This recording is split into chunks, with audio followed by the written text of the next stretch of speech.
On August 3rd, 1492, something significant happened in the history of the human race.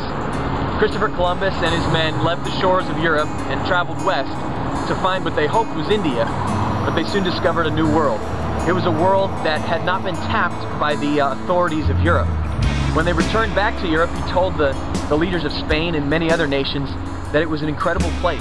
And this one man, Christopher Columbus, began to spread the truth about a new world all over the shores of Europe. 1,500 years before Columbus ever walked the earth, Jesus Christ stepped on the shores of humanity and introduced a new world.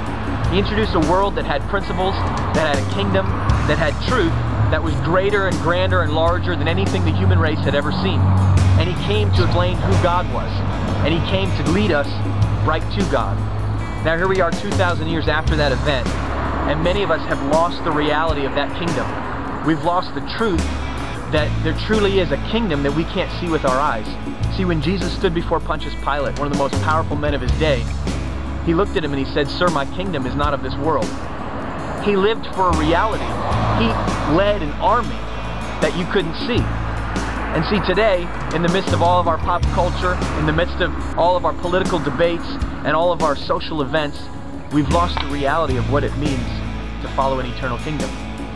But that reality is raging far greater than we've ever even thought or experienced.